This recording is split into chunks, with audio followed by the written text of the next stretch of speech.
नमस्कार साथियों, आप सभी का हमारे चैनल भक्ति ज्ञान सागर में स्वागत है। आज मैं हरितालिका व्रत कथा आप सभी के समक्ष प्रस्तुत कर रही हूँ। श्री गणेशाय नमः। श्री हरितालिका व्रत कथा जो इस प्रकार है, सुनिए। जिसके दिव्य वेश राशि पर मदार यानी आक के पुष्प की माला शोभा देती है, जिस भगवान चंद्रशेखर के कंठ में मुंडों की मालाएं पड़ी हुई, जो माता पार्वती दिव्य वस्त्रों से भगवान शंकर दिगंबर वेश धारण किए हैं, उन दोनों भगवती तथा शंकर को नमस्कार करती हूँ। कैलाश पर्वत के शिखर पर माता पार्वती जी ने महादेव जी से पूछा, हे महेश्वर, अब हमसे आप गुप्त से गुप्त व्रत कहिए, जो सबके लिए सभी धर्मों से सरल हो अथवा महान फल देने वाला हो। हे नाथ, अब आप हमसे भली भांत प्रसन्न हो, आप मेरे सम्मुख प्रकट कीजिए। हे नाथ, अब आप यदि आदि और अंत रहित हैं, आपकी माया का कोई पार नहीं पाया है, अब हम आपको किस प्रकार से प्राप्त करें और कौन कौन से दान पुण्य फल से आप हमें वर के रूप में मिलेंगे। तब महादेव जी बोले, हे देवी सुनो, मैं उस व्रत को कहता हूँ जो परम गुप्त है अथवा मेरा सर्वस्व है। तारागणों में चंद्रमा, ग्रहों में सूर्य, वर्णों में ब्राह्मण और देवताओं में गंगा, पुराणों में महाभारत, वेदों में साम, इंद्रियों में मन श्रेष्ठ है, वैसे ही पुराण वेदों में भी इसका वर्णन किया गया है। जिसके प्रभाव से तुमको मेरा आसन प्राप्त हुआ है, हे प्रिय, वही मैं तुमसे वर्णन करता हूँ। अब सुनो। भाद्रपद मास के शुक्ल पक्ष की हस्त्र नक्षत्र तृतीया के दिन इस व्रत का अनुष्ठान करने से सब पापों का नाश हो जाता है। हे देवी सुनो, हिमालय पर्वत पर इस व्रत को किया था जो मैं तुम्हें सुनाता हूँ। पार्वती बोली, हे प्रभु, इस व्रत को मैंने किस लिए किया था, वह सुनने की मेरी इच्छा है, सो कहिए। शंकर जी बोले, आर्यावर्त हिमांचल नामक एक पर्वत है, जहाँ अनेक प्रकार की भूमि अनेक प्रकार के वृक्षों से सुशोभित है, जिस पर अनेक प्रकार के पक्षीगण रहते हैं, अनेक प्रकार के मृग आदि जहाँ विचरण करते हैं, जहाँ देवता गंधर्वों सहित किन्नर आदि सिद्ध जन रहते हैं। गंधर्व गण प्रसन्नता पूर्वक गान करते हैं। पहाड़ों के शिखर कंचन मणि वैदूर्व आदि से सुशोभित है। वह गिरिराज आकाश को अपना मित्र जानकर अपने शिखर रूपी हाथों से छूता रहता है, जो सदैव बर्फ से ढका हुआ गंगा जी की कल कल ध्वनि से शब्दायमान होता रहता है। हे गिरजे, तुमने बाल्यकाल में उसी स्थान पर तप किया था। 12 साल नीचे को मुख करके धूम्रपान किया, तब फिर 64 वर्ष तुम बेल के पत्ते का भोजन करके ही तप किया, तथा माघ के महीने में जल में रहकर तथा बैसाख में अग्नि में प्रवेश करके तप किया। श्रावण के महीने में बाहर खुले में निवास कर अन्य जल त्याग कर तप करती रही। तुम्हारे कष्ट को देखकर तुम्हारे पिता को बड़ी चिंता हुई। वे चिंतातुर होकर सोचने लगे कि मैं इस कन्या को किसके साथ वरण करूं। तब इस पर दैव योग से ब्रह्मा जी के पुत्र देवर्षि नारद जी वहां आए। नारद जी ने शैलपुत्री को देखा तो तुम्हारे पिता हिमांचल ने देवर्षि को अर्ध पद्मासन देकर सम्मान सहित बैठाया और कहा कि हे मुनीश्वर, आज आपने यहाँ तक आने का कष्ट कैसे किया। आज मेरा अहोभाग्य है कि आपका शुभागमन यहाँ पर हुआ। कहिए क्या आज्ञा है। तब नारद जी बोले, गिरिराज, मैं विष्णु का भेजा हुआ आया हूँ। तुम मेरी बातों को ध्यान से सुनो।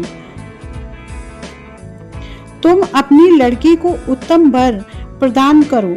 ब्रह्मा, शिव, इंद्र आदि देवताओं में विष्णु के समान कोई नहीं है, इसलिए आप मेरे मन से आप अपनी पुत्री का दान विष्णु भगवान को दें।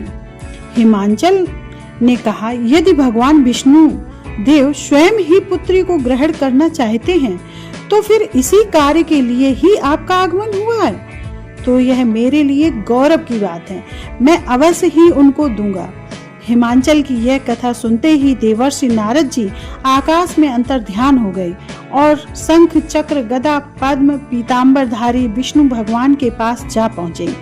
नारद जी ने हाथ जोड़कर भगवान विष्णु जी से कहा, हे प्रभु, आपका विवाह कार्य निश्चित हो गया है।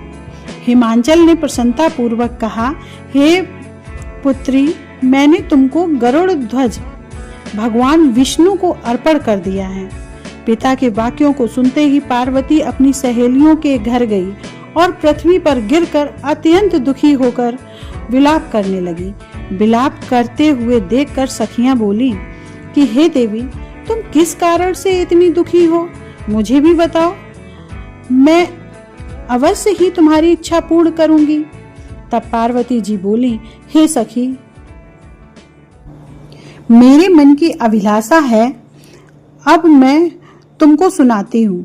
तब पार्वती जी बोली, मैं महादेव जी को वरण करना चाहती हूँ, इसमें संदेह नहीं है, किंतु मेरे इस कार्य को पिताजी ने बिगाड़ना चाहा है, इसलिए मैं अपने शरीर को त्यागना चाहती हूँ। तब पार्वती जी के ऐसे वचनों को सुनकर सखी ने कहा, हे देवी, जिस वन को पिताजी ने देखा ना हो तुम वहां चली जाओ। तब पार्वती जी अपनी उस सहेली का वचन सुनकर ऐसे ही वन में चली गई। हे देवी, तब तुम्हारे पिता तुमको घर पर ढूंढने लगे और सोचा कि मेरी पुत्री को या तो देव दानव किन्नर हरण कर ले गए हैं। मैंने नारद को वचन दिया था कि मैं अपनी पुत्री गरुड़ध्वज भगवान के साथ वरण करूंगा। हाय, अब यह किस तरह से पूरा होगा, ऐसा सोचकर वह बहुत चिंतातुर हो मूर्छित होकर गिर गई। तब सब लोग हाहाकार करते हुए दौड़े और मूर्छा नष्ट होने पर गिरिराज से बोले, हमें अपनी मूर्छा का कारण बताओ। हिमांचल बोले, मेरे दुख का कारण यह है कि मेरी रत्न रूपी कन्या कोई हरण कर ले गया है, या सर्प ने डस खाया है, अथवा या किसी सिंह या व्याघ्र ने उसे मार डाला है। न जाने वह कहाँ चली गई है, या उसे किसी राक्षस ने मार डाला है।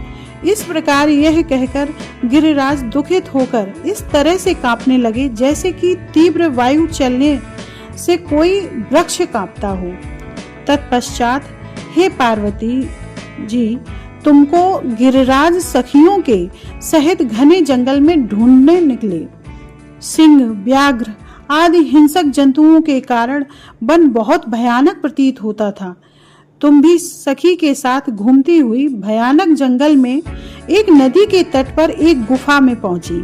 उस गुफा में तुम अपनी सखियों के साथ प्रवेश कर गई, जहां पर तुम अन्नदान करके बालू का लिंग बना करके मेरी प्रार्थना और आराधना करती रही थी। उसी स्थान पर भाद्र मास की हस्त नक्षत्र युक्त तृतीया के दिन तुमने मेरा विधि विधान से पूजन किया।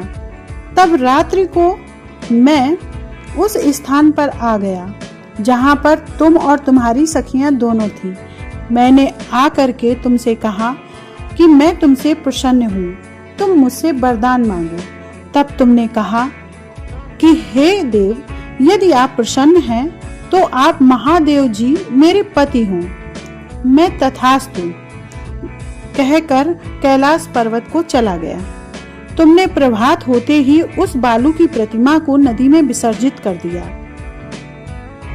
उसके बाद तुमने वहां अपनी सखियों सहित इस व्रत का पारायण किया।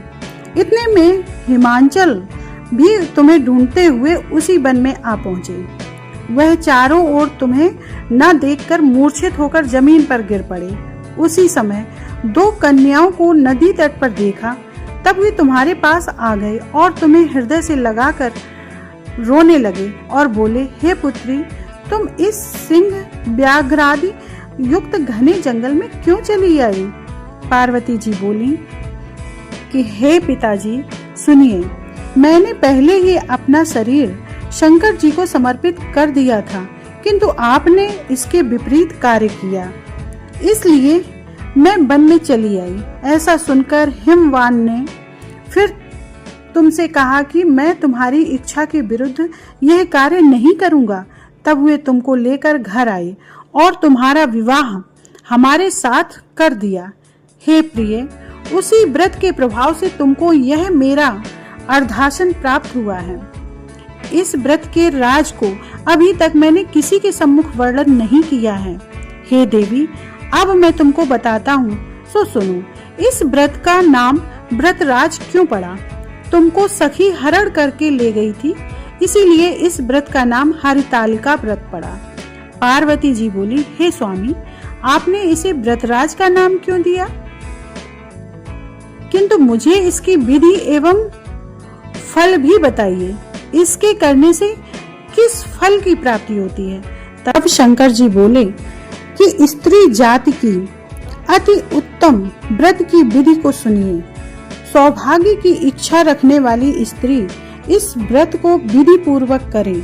इसमें केले के खम्भों से मंडप बनाकर बंधन वारों से सुशोभित करे तथा उसमें विविध रंगों से रेशमी वस्त्रों से चांदनी तान देवी। फिर चंदन आदि सुगंधित द्रव्यों से लेपन करके स्त्रियां एकत्र हों, शंख भेरी मृदंग बजावें, विधि पूर्वक मंगलाचार करके गौरी तथा शंकर जी की स्वर्ण प्रतिमा को स्थापित करें। फिर शिव पार्वती जी को गंध, धूप, पुष्प आदि से विधि पूर्वक पूजन करके अनेक प्रकार की नैवेद्य मिठाइयों का भोग लगावे और रात को जागरण करें। नारियल व सुपारी, ज्वारी, नींबू, लौंग, अनार, नारंगी आदि फलों अथवा फूलों को एकत्रित करके ये धूप दीप आदि मंत्रों द्वारा पूजन करें। फिर मंत्र का उच्चारण करें। शिवाय से लेकर उमा सह तक के मंत्र से प्रार्थना करें।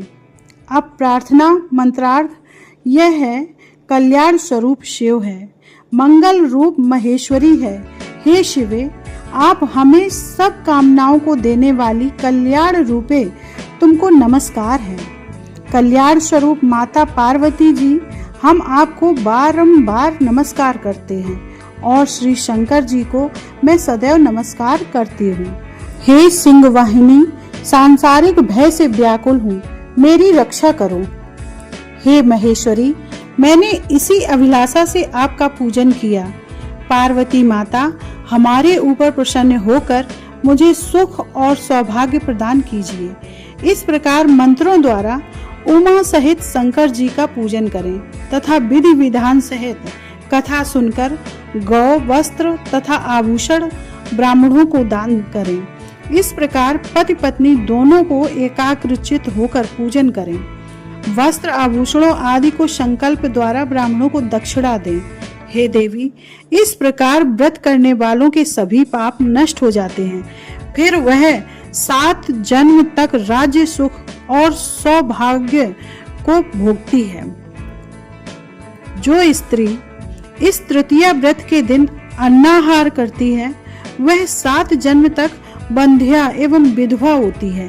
जो स्त्री इस व्रत को नहीं करती है, वह धन और पुत्र शोक से अधिक दुख को भोगती है तथा घोर नरक में जाकर कष्ट पाती है। इस दिन अन्नाहार करने वाली सभी शूकरी, फल खाने वाली सभी बानरी तथा जल पीने वाली टिटहरी, शरबत पीने वाली जोक तथा दूध पीने वाली शर्पणी, मांस खाने वाली बाघिनी, दही खाने वाली बिल्ली, मिठाई खाने वाली तथा सब चीजें खाने वाली मक्खियों का जन्म पाती हैं। सोने वाली अजगरी, पति को धोखा देने वाली मुर्गी का जन्म पाती हैं। स्त्रियों को परलोक सुधारने के लिए यह व्रत करना चाहिए।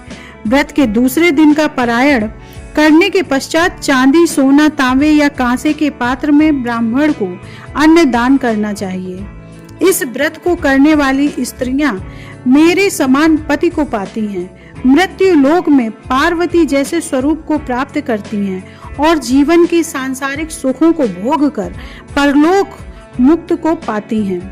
हजारों अश्वमेघ यज्ञों के करने से जो फल प्राप्त होता है वही मनुष्य को इस कथा के सुनने से प्राप्त होता है। हे देवी, मैंने तुम्हारे सम्मुख यह सब व्रतों में उत्तम व्रत का वर्णन किया है, जिसके करने से निस्संदेह मनुष्य के समस्त पापों का नाश हो जाता है। बोलो भोलेनाथ, माता पार्वती, गणेश भगवान की जय। अब कथा समाप्त होती है। अब आरती शुरू करते हैं। ओम जय शिव ओमकारा, प्रभु जय शिव ओमकारा, ब्रह्मा विष्णु सदा शिव अर्धांगी धारा। ओम जय शिव ओमकारा, एकानन चतुरानन पंचानन राजे, स्वामी पंचानन राजे, हंसानन गरुड़ासन वृषवाहन साजे। ओम जय शिव ओमकारा, दो भुज चार चतुर्भुज, 10 भुज ते सोहे, स्वामी 10 भुज ते सोहे। तीनों रूप निरखता त्रिभुवन जन मोहे। ओम जय शिव ओमकारा, अक्षमाला बनमाला मुंडमाला धारी, स्वामी मुंडमाला धारी। चंदन मृग मद सोहे, भोले शशिधारी। ओम जय शिव ओमकारा, श्वेतांबर पीतांबर बाघांबर अंगे, स्वामी बाघांबर अंगे। सनकादिक ब्रह्मादिक भूतादिक संगे। ओम जय शिव ओमकारा, कर के मध्य कमंडल चक्र त्रिशूल धरता, स्वामी चक्र त्रिशूल ता। जग करता जग हरता, जग पालन करता। ओम जय शिव ओमकारा, ब्रह्मा विष्णु सदा शिव जानते अविवेका, स्वामी जानते अविवेका। प्रणवाक्षर के मध्य ये तीनों एका। ओम जय शिव ओमकारा, त्रिगुण शिव की आरती जो कोई जन गावे, कहत शिवानंद स्वामी मन वांछित फल पावे। ओम जय शिव ओमकारा, प्रभु जय शिव ओमकारा। बोलो भोलेनाथ की जय, माता पार्वती की जय, श्री गणेश बाबा महाराज की जय।